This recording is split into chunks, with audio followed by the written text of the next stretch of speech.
They said the cold could not touch me. I was Luna of the Asheville pack, mate-bound to Alpha Cadden, mother of a daughter born under the crimson moon. They had whispered it even before I could walk, that the red-marked child of the Morrow bloodline would one day wear the mantle of the Wolf Queen, the oldest title in pack law, older than any single Alpha's claim. They whispered it with awe when I was small. They whispered it with fear when I was grown. And in the end, it was the fear that killed everything I loved. I was 23, the night they took my daughter. Her name was Sira. She had my dark hair and her father's silver eyes, and she had been in the world for exactly 11 days when they came into the birthing chamber with their council faces on solemn, rehearsed, already decided. Elder Vorn led them, silver-haired and wide-shouldered, the kind of man who had always confused cruelty with order. Behind him stood Gamma Reth and her brother Dale, and behind them stood my husband. Cadden did not look at me. That was the first sign. The child carries the Morrow mark, Elder Vorn said, as though that were an accusation. The old blood, unverified line. Pack law requires sequestration pending the council's assessment of blood right. I was still bleeding. I had not slept in 2 days. I held Sira against my chest and looked at my husband and waited for him to speak. He did not speak. Cadden, my voice came out steadier than I felt. Tell them. He finally looked at me. His eyes were flat in the way they go flat when a wolf has already made his choice and does not want to be talked out of it. I had seen that look before, during border disputes, during hard winters, during the year his younger brother was exiled for taking a packmate's mate without consent. It was the look of a man who had decided that what was efficient was also what was right. It's procedure, he said. They took her at dawn. I screamed until my throat tore. I threw a ceramic water jug at Elder Vorn's head. I landed it. I am not sorry. The Gamma's brother Dale caught my arms from behind, and I bit through his forearm down to the bone, and he howled and dropped me, and I crawled for the door and they locked it. I heard my daughter cry 3 times, faint and fading, and then I heard nothing but the wind. 3 days later, they brought me before the council. Pack law on blood right claims was deliberately obscure. That was the point of it, the architecture of control that passed for tradition. Elder Vorn read the statutes in a voice like a man proud of himself.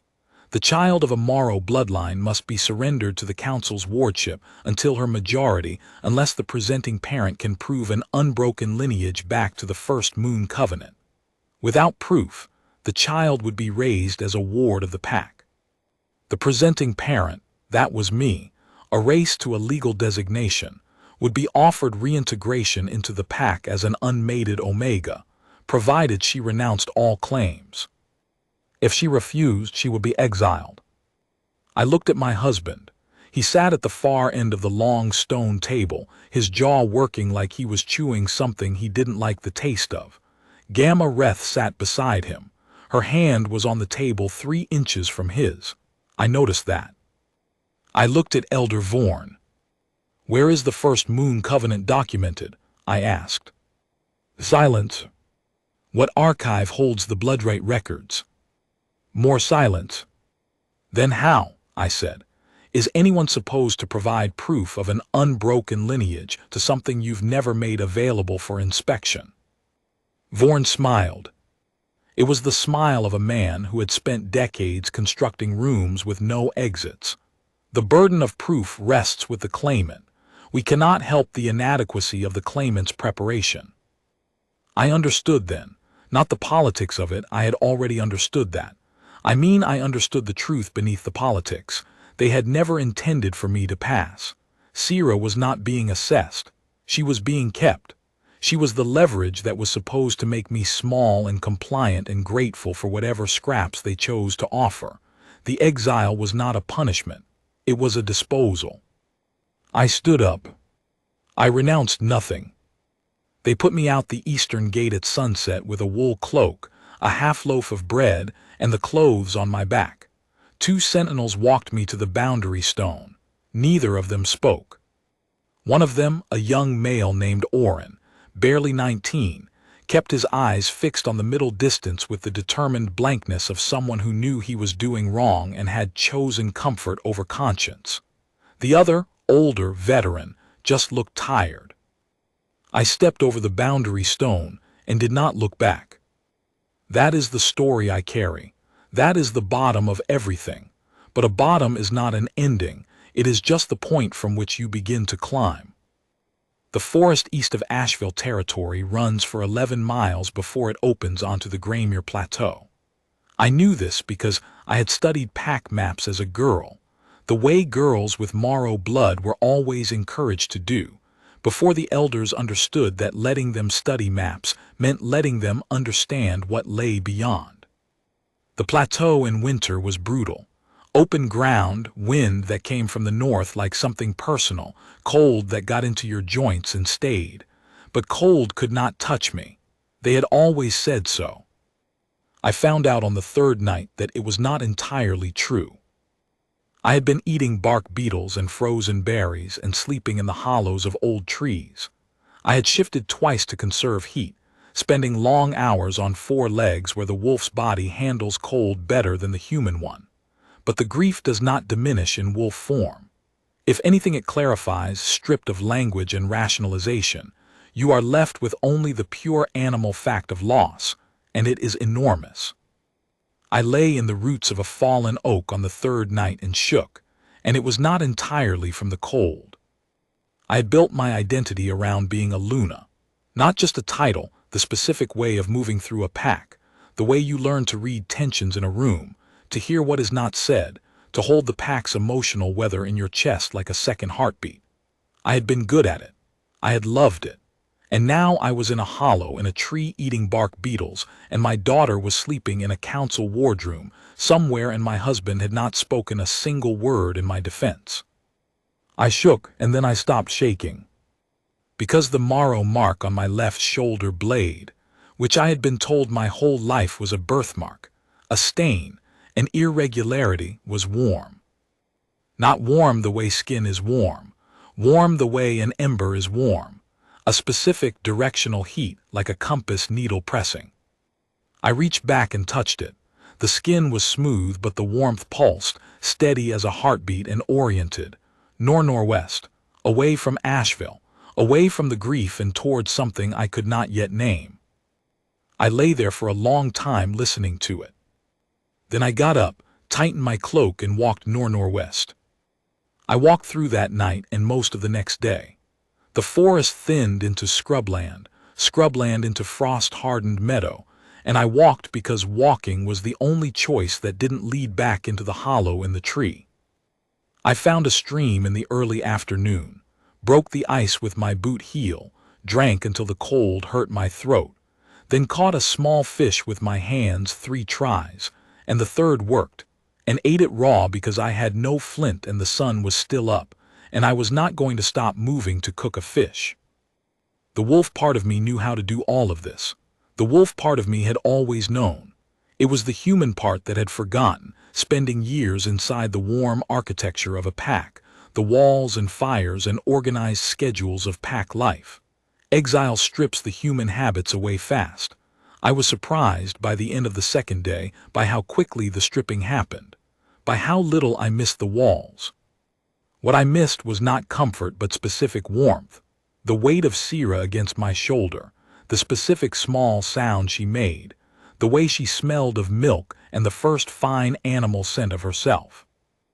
I carried that want the way you carry a wound that hasn't closed. It didn't slow me down. Grief can slow you or it can drive you, depending on which direction you point it. I pointed it northwest and kept walking. The packless are not supposed to survive long in the frontier territories. This is another thing that is less law than architecture, a way of ensuring that exile means death, so that exile functions as a threat worth fearing. What it actually requires is that the exile not know where the boundary stones of the small, informal settlements are. I knew where 2 of them were because I had studied maps. The first was called Sallow Creek. It was not a pack. It was 12 wolves living communally under a loose covenant. No alpha, rotating responsibilities, the kind of arrangement the established packs considered an embarrassment and a danger. I arrived at sunset on the 5th day, half-starved and carrying a dead rabbit I'd caught that morning, and the first wolf who came to meet me at their fire was a woman named Bren. Bren was 41, broad-shouldered, with close-cropped gray hair and a long scar along her jaw that she wore like punctuation. She had been exiled from her pack at 23, the same age as me, I noted later, for the crime of refusing to accept a mate bond with an alpha who had already taken one mate and wanted a second. She looked me over the way experienced wolves look at newcomers, assessing, unhurried, not unkind. "You're Mara marked," she said. "I've been told." "What happened?" I told her. She listened without interrupting. When I finished, she was quiet for a moment and then she said, "They took your pup." "Yes." "How old?" 11 days. Something moved through her face. Not pity, pity was not Bren's register. Something harder and more useful. "Eat," she said, and took the rabbit from me and handed it to someone behind her and led me to the fire. I stayed at Sallow Creek for 3 weeks. They were not idle weeks. I helped with the settlement's work, hunting, woodcutting, the slow rebuilding of a fence line that the last big storm had knocked apart. I was useful with my hands in ways I hadn't been since childhood, before my morrow mark had made certain people nervous, and certain other people start treating me like a ceremonial object rather than a wolf who could pull her own weight. Working with my hands was good for the grief, not because it distracted from it, but because it occupied the body while the mind worked through things. I learned things at Sallow Creek that no pack had ever taught me. I learned that the old Morrow bloodline records existed, not in any council archive, but in the oral histories of the frontier settlements, passed down through the exiled, and the outcast who had more reason than the comfortable to remember what the comfortable preferred to forget. I learned that the First Moon Covenant was not a lost document but a living practice, maintained in 3 locations, one of which was the settlement at the top of the Graymere Plateau called the Hearthfall. I learned that the warmth in my shoulder blade was not a curiosity. Bren, who had lived in the frontier for 18 years and knew more Old Wolf knowledge than most pack elders, told me what it was with the directness of someone who has no patience for mystification. It was the Queen's compass, the activation of a Morrow bloodright marker that only triggered under duress. It oriented toward the Hearthfall. It always had. It was not a scar.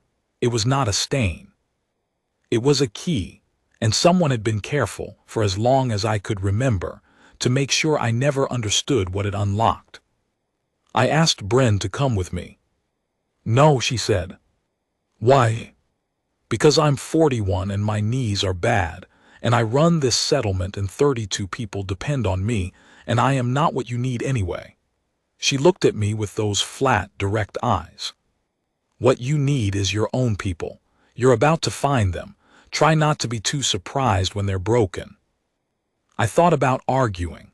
I looked at the way she stood in her own settlement, the specific ownership of it, the way the smaller, newer wolves looked toward her without meaning to, the way she knew where everyone was without having to check, and I understood that she was right. She was not mine to take.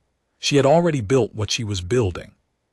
I left Sallow Creek on a Tuesday, carrying a proper pack now, food, flint, rope, a skinning knife, a change of clothes from the settlement's communal stores, a small pot, and the oral history that Bren had spent 3 nights telling me, starting at the beginning and going to the part where I came in.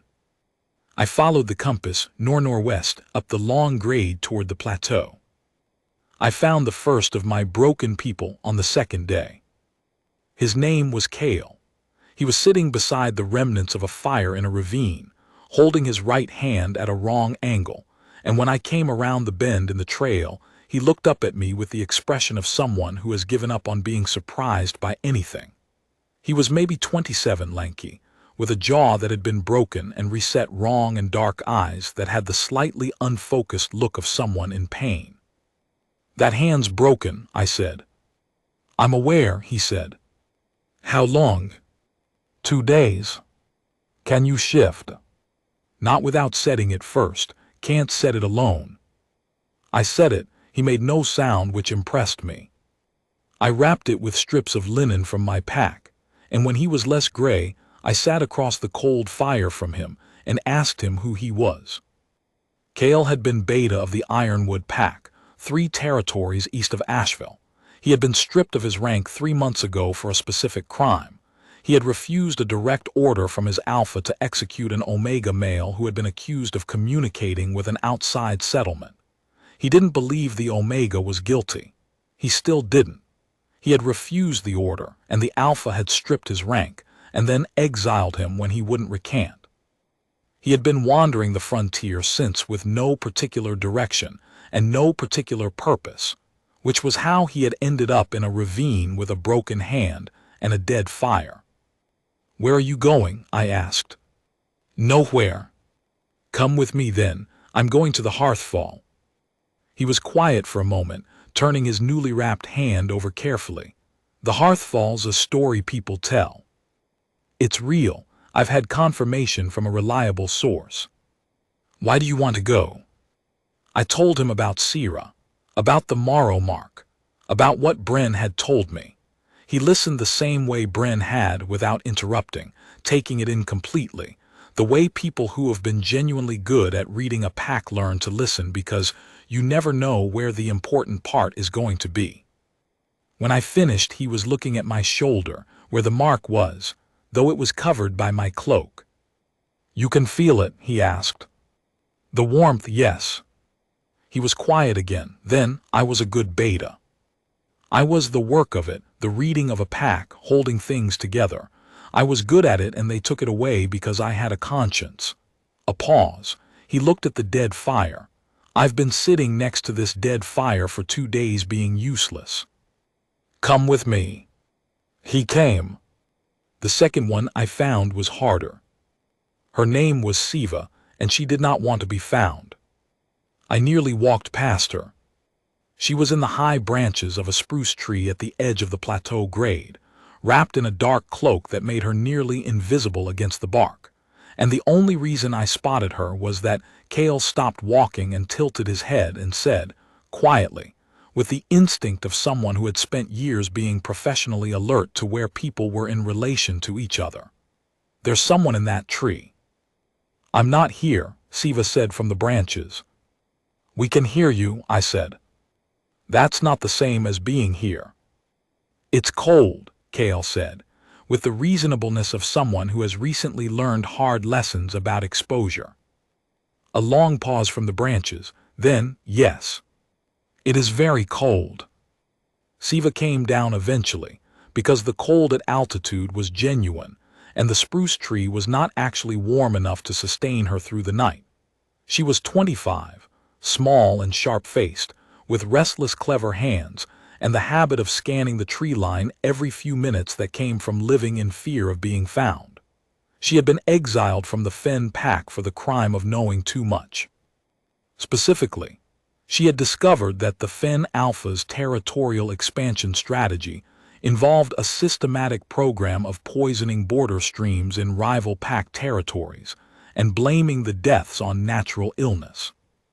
She had documented it painstakingly, over months, in her capacity as a records keeper, cross-referencing incident reports, water sampling records, pack healer logs from 3 different territories. She had brought it to the Gamma Council with her documentation in hand. The Gamma Council had exiled her within 24 hours.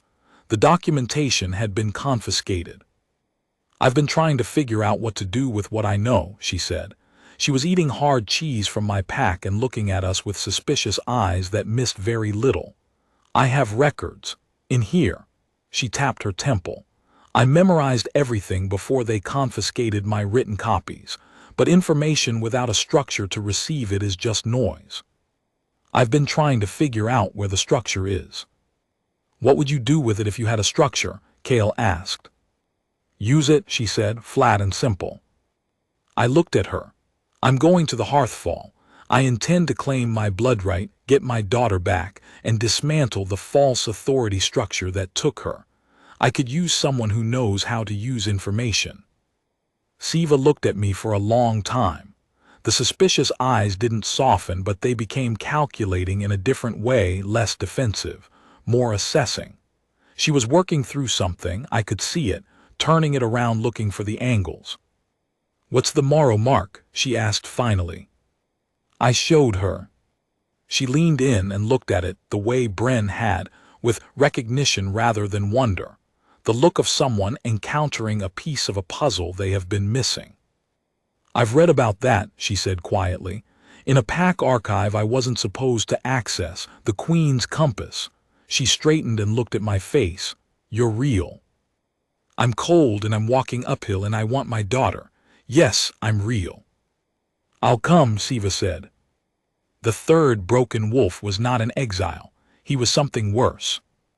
We found Fen at the Hearthfall's lower settlement, a cluster of permanent structures built into the plateau's eastern face, where the wind was partially blocked and the springs ran warm with mineral heat. He was working the smithy, making hinges, and when we walked in he looked up from his work and did not stop hammering. Fen was the oldest of us at 35, weathered the way frontier wolves get weathered, not aged so much as compressed.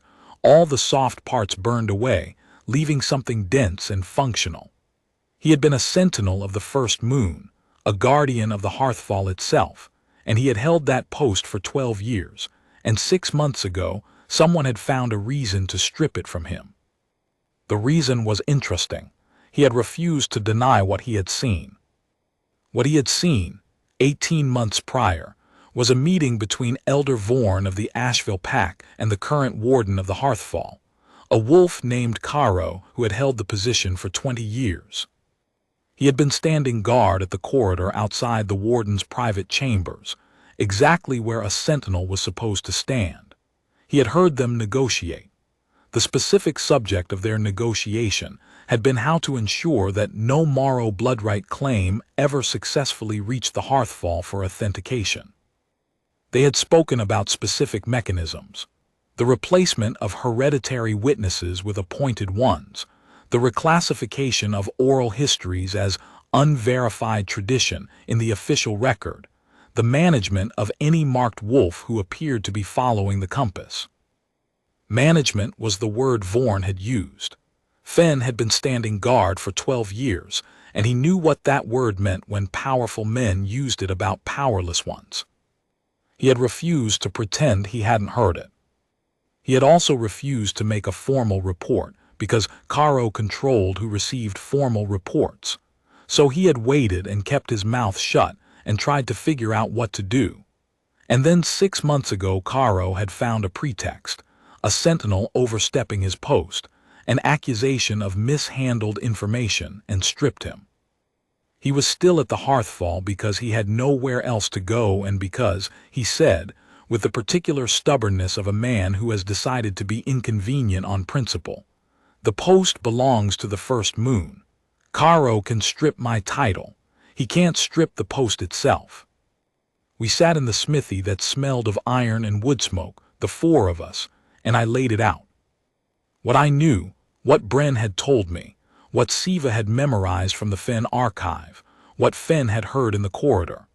The shape of it emerged the way shapes emerge from fog, not all at once, but steadily, each thing connecting to the next with the particular inevitability of things that were always connected and just needed someone to say so.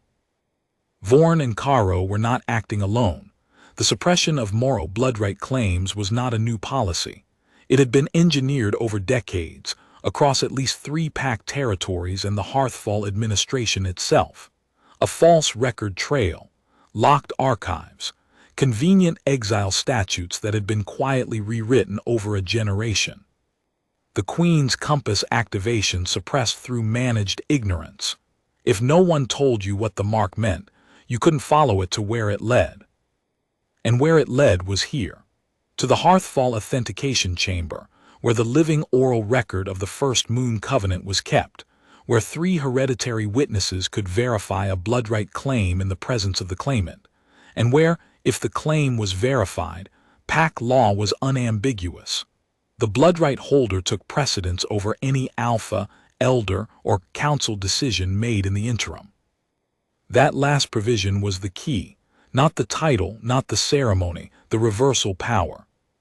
They took your daughter because they knew you'd come here eventually, Siva said. They took my daughter because they thought grief would stop me, I said. Silence in the smithy. Fen turned his hammer over once. Did it? Kale asked.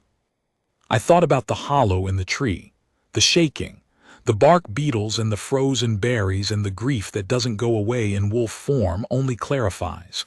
For 3 nights, I said. Then I got up. Fen set down his hammer with the careful deliberateness of a man making a decision. He had been looking at the mark on my shoulder for the last 10 minutes, not with reverence, not the kind of reverence that makes people useless, turning something important into something sacred and therefore untouchable, but with the look of a man who has been waiting a long time for something he had almost stopped believing would come. The 3 hereditary witnesses, he said. Caro has had 2 of them replaced with his own appointments over the past decade. The 3rd is Marit. She's old, past 70, and she still holds. Caro has left her in place because removing the last one would be too visible. The gap between 2 witnesses and 3 is a gap he's been exploiting. But covenant law requires only 1 hereditary witness to open a blood right convening. Is Marit accessible? If you come in the right way. He paused. There's a tradition at the Hearthfall. It's old enough that Caro can't abolish it without revealing what he's trying to hide. Any wolf who carries an activation marker can present themselves to the full settlement at the solstice gathering and request a witness convening. The settlement is required to observe. Caro can pack the witnesses, but he can't prevent the gathering itself. When's the solstice? 4 days. 4 days.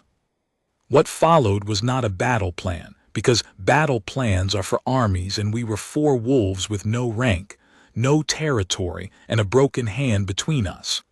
What followed was something more careful and more durable than a battle plan, the preparation of a case. Siva worked 17 hours straight, pulling from memory every piece of evidence she had memorized from the Fen archive. Dates, names, correspondence summaries, the specific language used when packs communicated with each other about blood right suppression, the particular phrases that kept recurring across different territories in different years with a uniformity that was not accidental. She dictated and Kale wrote with his left hand, slowly and carefully, his broken right hand resting in its wrap. He did not complain about the slowness. He wrote what she said. Fen contributed his own account, written out in the flat, precise language of a sentinel's report, the way he had been trained to write. Date, time, location, what was said, what was not said, the specific words in the specific order. 12 years of sentinel training meant the account was detailed and irrefutable. It also meant that when he wrote Vorn's name, he wrote it with the specificity of someone who knows names matter. I contributed the timeline of my own experience.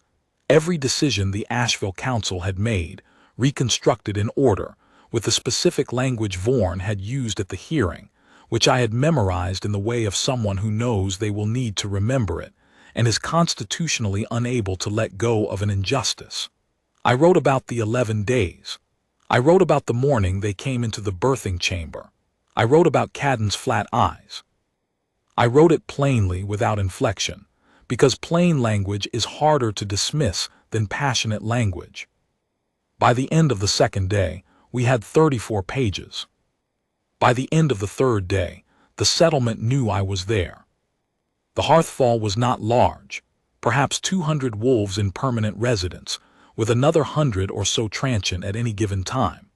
It was not a pack in the formal sense, but it had its social architecture, its factions, its anxieties. Word of a morrow-marked woman preparing a blood right claim spread the way significant information always spreads in a community, faster than anyone would officially acknowledge and with more accuracy than rumor usually carries. By the evening of the third day, wolves were finding reasons to walk past the smithy. Some of them stopped, some of them came in. None of them were Caro's people.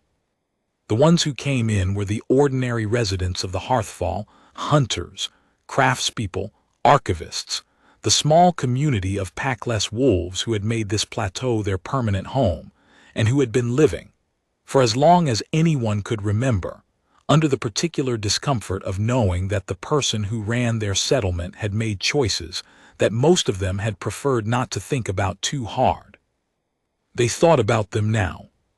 Caro came to see me on the morning of the fourth day. He was a large wolf, silver-haired in the way of authority rather than age, with the particular kind of confident stillness that very powerful men develop when they have not been seriously challenged in a long time. He came to the smithy with two of his appointed sentinels, and he stood in the doorway in the cold morning light, and looked at me with the smile I was starting to recognize as the universal expression of men who build rooms with no exits. "You're the Asheville exile," he said. "I'm Luna Morrow," I said. "The name matters." "You're welcome at the Hearthfall, of course. All wanderers are." The smile widened slightly. "Though I should tell you the solstice gathering is a lovely tradition, but the blood-right verification process requires documentation that most claimants simply don't have access to. I'd hate for you to be disappointed." I looked at him steadily. I had been cold and grieving and walking uphill for weeks. I had nothing left in me that was capable of being afraid of him. "Caro," I said, "I have 34 pages. I have 3 witnesses to everything you've done. I have the mark itself, which is already active, which means the blood-right is already triggering, and any wolf in this settlement who looked at my shoulder last night knows that. And I have the oral history from every settlement on this plateau that you haven't managed to suppress yet." I paused. "I think you should spend the rest of today deciding how much of this you want to be public and how much you want to try to control, because tomorrow I'm standing at the solstice gathering either way." He left without answering. The smile was gone. Fen watched him go. "He'll try something tonight," he said. "I know. What do you want to do about it?" I thought about this. I thought about Cadden's flat eyes at the council table. I thought about Vorn's architectural cruelty. I thought about the way power maintains itself, not through strength, usually, but through the assumption that its targets will eventually make themselves small enough to fit the spaces provided for them. Through the assumption that grief stops people. Through the assumption that cold touches everyone equally. "Nothing," I said. "Let him try. Whatever he tries, he'll be doing it in a settlement that is now paying attention." That was the thing Caro had miscalculated. The same thing Vorn had miscalculated. The same thing Cadden had miscalculated when he sat silent at that table. They had built systems that required invisibility to function. Once you made yourself visible, the system had nothing left but naked force. And naked force is hard to maintain in front of witnesses. Caro's men came at 2 in the morning. Not to hurt me, they weren't that stupid, not with the settlement watching. They came to the smithy to search it, claiming a concern about contraband, with the slightly embarrassed efficiency of wolves who have been given an order they don't fully believe in but are following because orders are orders. They took the 34 pages. Siva had already made 2 copies. One was with Marat, the remaining hereditary witness, delivered by Kale 3 hours earlier. He had found her. He reported afterward, awake and sitting up in her chair as though she had been expecting someone, and she had taken the documents from his hands without speaking and simply begun to read. The other copy was distributed across 7 different residents of the settlement who had come to Fen quietly over the preceding 2 days and asked, with the careful language of people who have been waiting for permission to be brave, whether there was anything they could do. There was. The solstice gathering happened at dawn, on the flat stone plaza at the plateau's highest point where the wind came from every direction, and there was nowhere to stand that wasn't exposed and everyone could see everyone else. 200 wolves plus. Caro stood on the ceremonial dais with his 2 appointed witnesses. Old Marit stood off to the side, wrapped in a heavy cloak, her face giving nothing away. The assembled settlement breathed clouds of frost into the cold air and watched. I walked to the center of the plaza. I had Kale on my left and Siva on my right and Fen behind me, and none of us had a rank or a title or a position that meant anything in formal pack law, and it didn't matter. What we had was the truth, and the truth written out in 34 pages in 7 different pairs of hands across this settlement, and the mark on my shoulder blade that was no longer just warm but burning, steady and bright, like something finally coming home to itself after a very long journey. I pulled back my cloak and turned, and lifted my hair and showed them. The Queen's compass was visible to everyone on that plaza. It glowed, not metaphorically, not as poetry actually glowed, a deep red-gold pulse against my skin, the color of the crimson moon, the color of the oldest blood rite in pack history. It had been trying to come alive since the night they took Syrah. I had been walking toward it ever since. And here at the Hearthfall, at the solstice, with all of them watching, it was doing what it had always been made to do. Marit stepped forward. She moved slowly, with the deliberateness of age, and every wolf on that plaza tracked her movement because she was the last remaining hereditary witness, and they all knew what her stepping forward meant. Caro said quickly, "The verification requires all 3 witnesses." "The verification requires a hereditary witness to open the convening," Marit said, in the voice of someone who has been waiting 20 years to say this specific thing and has spent the intervening time preparing. "I'm the only hereditary witness remaining. Your appointments don't qualify for a bloodrite convening under the First Moon Covenant, which explicitly specifies bloodline witnesses. You know this. You've always known this." Silence on the plaza. Caro said nothing. Marit looked at me. Her eyes were very old and very clear, the eyes of someone who had outlasted many things and intended to outlast several more. "Luna Morrow, do you present yourself as the heir of the First Moon Covenant's Morrow line, and do you carry the Queen's compass in activation?" "I do. And you are here to claim your blood right and all rights attendant thereto, including the authority to reverse all council decisions made in your name or your child's name without your consent." "I am." Marit turned to the assembled wolves. Her voice carried the way old voices carry when they have earned the right to be heard and know it.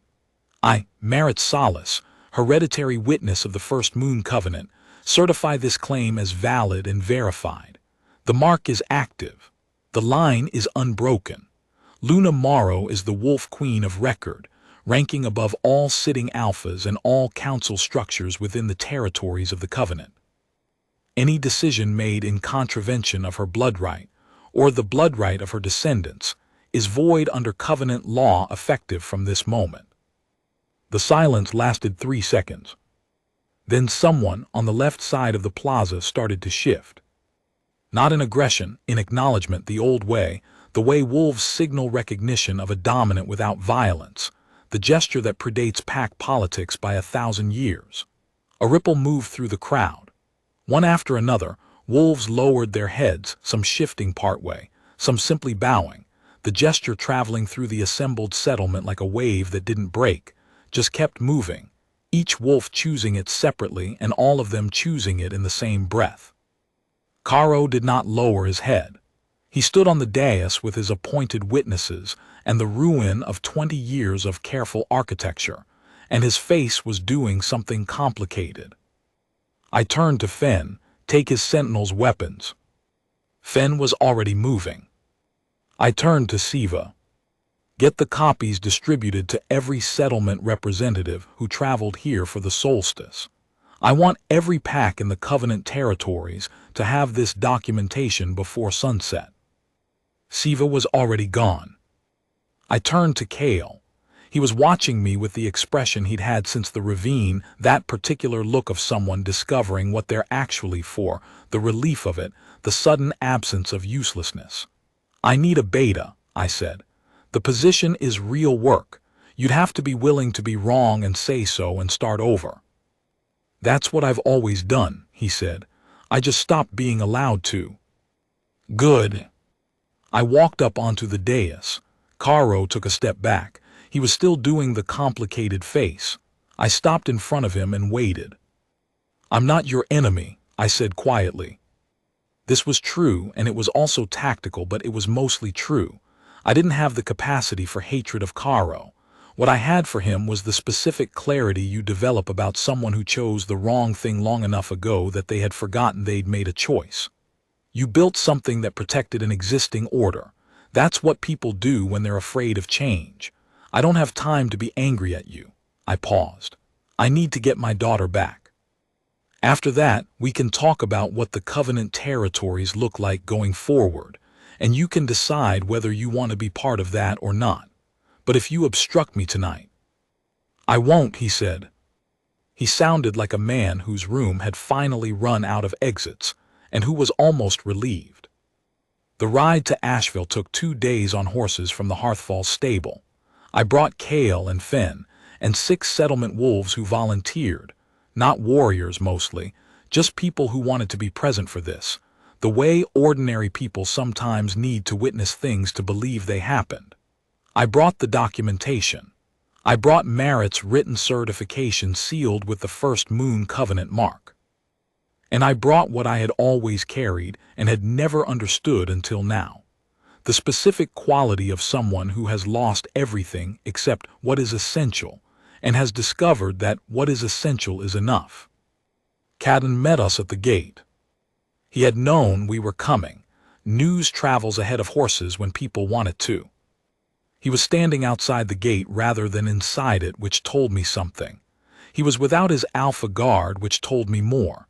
He was alone, which told me everything. I stopped my horse in front of him. He looked older than he had 3 weeks ago. Not the good kind of older, the kind where you can see the cost of a decision in someone's face. The lines around his eyes had deepened in a way that had nothing to do with weather. He had made the calculation, the efficient calculation, the one where he kept his pack and his position and his alliance with Vorn, and he had made it and lived with it for 3 weeks and was now looking at what he'd purchased. Luna, he said. Cadden. He stopped, started again. I was told it was procedure. That she'd be returned when. She wasn't returned, I said. I know. You knew it wasn't procedure. You knew Vorn. You've known Vorn for 10 years. I kept my voice level, not because I wasn't furious, but because fury was not what this moment required, and I was tired of performing feelings for the benefit of people who had already made their choices. You chose your position over your daughter's safety. I need you to understand that I know this, and that we are going to have a longer conversation about it later, but right now I need you to open that gate and take me to Syrah. He opened the gate. He walked us through the pack grounds himself, past wolves who watched from doorways and distances, with expressions ranging from shame to relief to fear. Elder Vorn was not among them. I was told later that he had left the territory the previous night, when the riders from the Hearthfall arrived with documentation copies and the word of what had happened at the solstice gathering. He had old alliances in the north. He had gone to use them. That was a problem for tomorrow. The wardroom where Syrah had been kept was in the council building, on the 2nd floor, clean and warm and staffed by 2 pack nurses who had clearly been caring for her properly, and who looked at me when I came through the door with the expressions of women who had been waiting for this, and were profoundly relieved that it had finally arrived. My daughter was asleep in a small wooden crib, wrapped in white wool, her dark hair forming a soft curve against the pillow. I stood in the doorway for a moment. She was 22 days old. She had no idea any of this had happened. She would never know, not really, not the way you know something that happened to you with the body's memory of it. She would grow up knowing only the story which I would tell her myself in my own words when she was old enough to understand it. I would tell it plainly, the way I had written the 34 pages, date, time, what happened, what was said. I would tell her about the hollow in the tree. I would tell her about bark beetles. I would tell her about the compass that was warm, and the people I found who were broken and useful and brave. I crossed the room and picked her up. She woke immediately, as babies do when they're lifted, and made the small, indignant sound of someone interrupted in something important. And then she smelled me, her mother's scent, the biological fact of origin that no council could legislate away, and went still. Her eyes, when they opened, were still the soft, unfocused blue of very young wolves, and I could already see the silver underneath, her father's color and something else, a light in them that I could not yet name but recognized. The Morrow light, the thing they'd been afraid of. I held her against my chest, and her head went down against my heartbeat, and she sighed. It is the sigh that I carry, not the mark, not the moment on the plaza, not Merritt's voice or Caro's crumbling face or Vaughan's fear or Cadden's guilt. The sigh of my daughter settling against my heartbeat after 11 days apart, the small animal certainty of it, the warmth that had nothing to do with blood right or pack law or the long cold walk through the frontier. This was home, not a building, not a territory, this. I had the power all along. This is what they'd been afraid of, what they'd spent decades suppressing and misdirecting and building rooms to contain. Not the Crimson Moon blood right, not the pack law precedents, not even the formal authority of the Wolf Queen title. What they'd been afraid of was what that title represented, what it had always represented in the oldest telling of it. Not dominance, not force, something older than either. The ability to hold, to witness, to refuse to let go. Kale came and stood in the doorway. The council is assembled. They're waiting. Let them wait, I said. I held Sierra for 10 minutes more. She fell back asleep against my shoulder, her small hands fisted in my cloak, and I stood in the warm room and listened to her breathe and let the frontier fall away, the frozen berries, the hollow tree, the shaking, the cold walk, all of it, until I could feel only this, until I had the solid ground of it under my feet. Then I laid her back in the crib, smoothed her hair, told her I would be back soon and that the world was already different than it had been this morning, and went to do what I had come to do. The council assembled in the same stone-walled room where I had stood 3 weeks ago bleeding and sleepless and watching my husband choose silence. It looked smaller now. The long table looked like what it was, furniture, not authority. The empty chair where Elder Vaughan had sat looked exactly like an empty chair. I did not sit at the end they indicated. I sat at the head of the table because I was the Wolf Queen of record, and that was where the Wolf Queen sat. And if the pack law that Vaughan had been so proud of citing was to mean anything, it had to mean this too. Merritt's certification lay on the table in front of me. Kale stood at my right. Fen and Siva were in the room, at the wall, witnesses. I looked at the assembled council members, Gamma Reth, her brother Dale, the junior elders, the administrative wolves who had kept the pack running and had mostly done so competently, and had also mostly looked the other way. People are complicated. I was tired of pretending they weren't. Here is what happens now, I said. The wardship statute on Morrow bloodright claims is void under the Covenant's precedence rules. My daughter is returned to my care, which has already happened. The exile statute applied to me is void under the same precedents.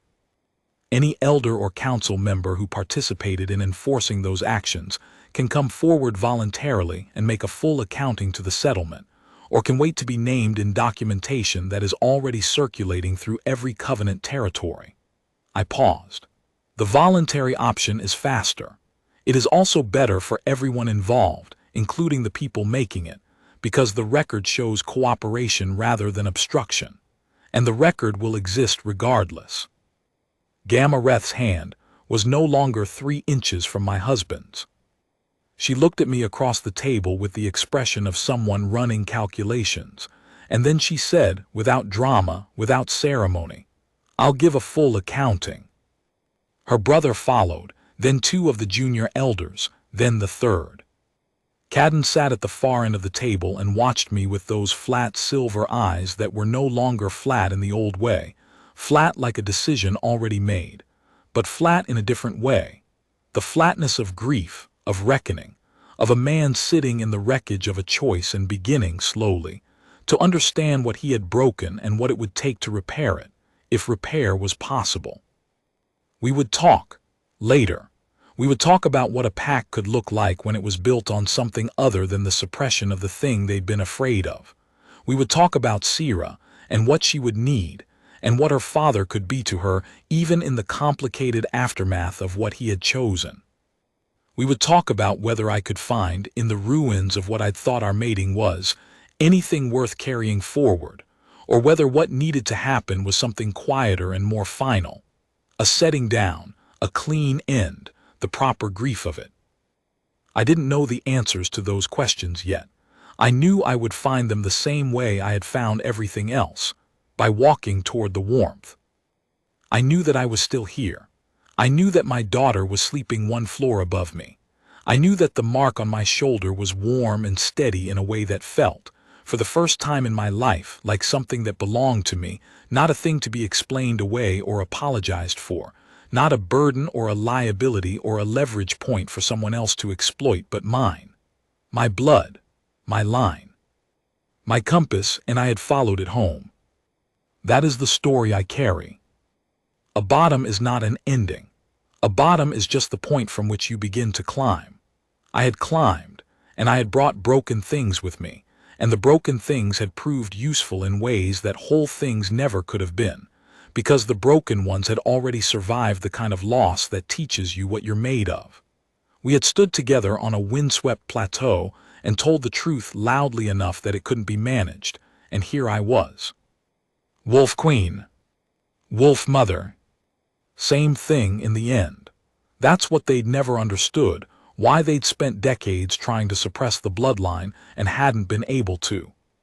Because the thing they were afraid of wasn't power in the way they meant power, the kind that needs force to maintain itself and fear to propagate.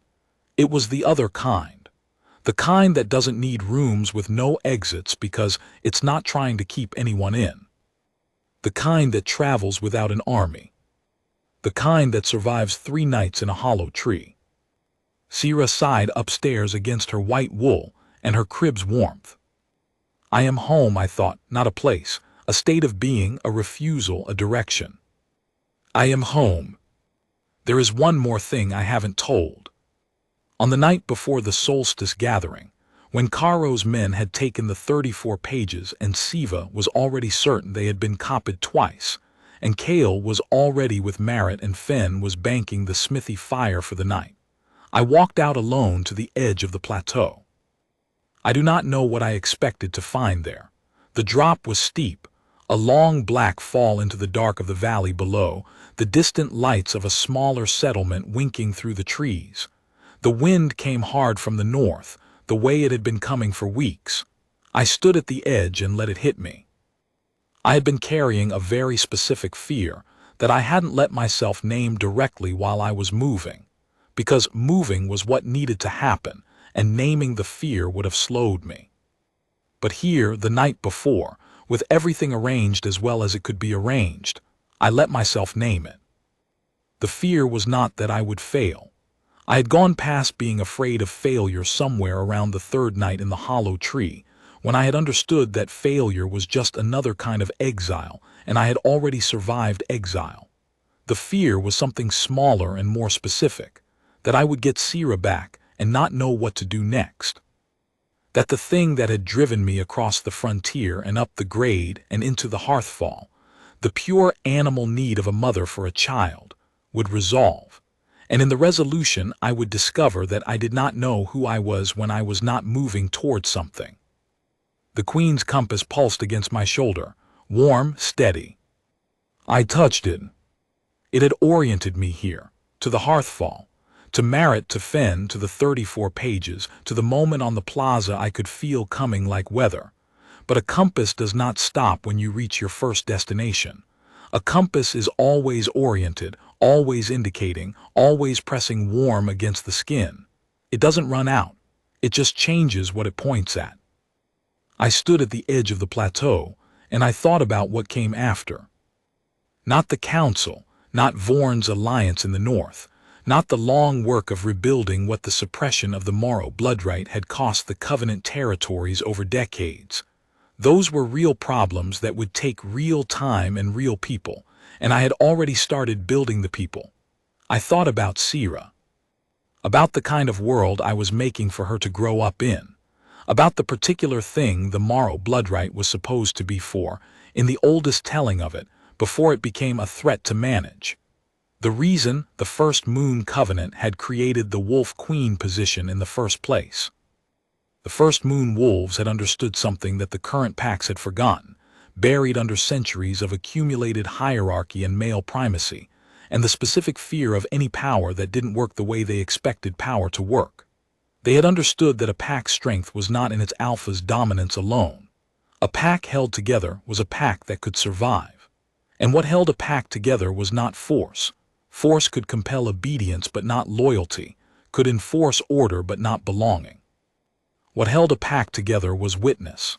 The understanding that you were seen, that your presence mattered, that the pack would not let go of you. The Wolf Queen was the pack's memory and its compass, not a ruler, a holder, the one who kept the thread. I had been good at being a Luna for the same reason I had been good at holding the warmth in my shoulder for 3 weeks of exile without knowing what it was. I had always been constitutionally unable to let go. Of Sira, of the thread, of the truth of what had happened, of the obligation to say it plainly in front of witnesses. That stubbornness was not politics. It was not strategy. It was simply who I was. They had been right to be afraid of it. I stood at the edge of the plateau, and the wind hit me, and I did not take a step back. I thought about Kale, who had refused an execution order and paid for it, and wandered a frontier with a broken hand rather than recant. I thought about Siva, who had sat in a spruce tree in the cold because she had memorized 30 pages of evidence and had nowhere to take it and could not bring herself to lose it. I thought about Fen, who had kept his mouth shut for 18 months rather than make a report that would disappear and had stayed at the Hearthfall, inconveniently, stubbornly, at a post that had been stripped from him, because the post belonged to the First Moon and you did not abandon a post because someone took your title. Broken, all of them broken, all of them exactly what I needed. There is a particular kind of strength in the people who have been most thoroughly broken by the system they tried to serve, and could not bring themselves to stop serving. They know what the system costs. They know it from the inside, from the point of maximum damage. They know which parts of it are salvageable, and which parts need to come down entirely. You cannot build anything that lasts on the testimony of people who have never had reason to question whether the existing order is worth preserving. You build on the testimony of the ones who questioned it, and were proven right at high personal cost, and came back anyway. That was my pack. That would always be my pack, however large it grew from here.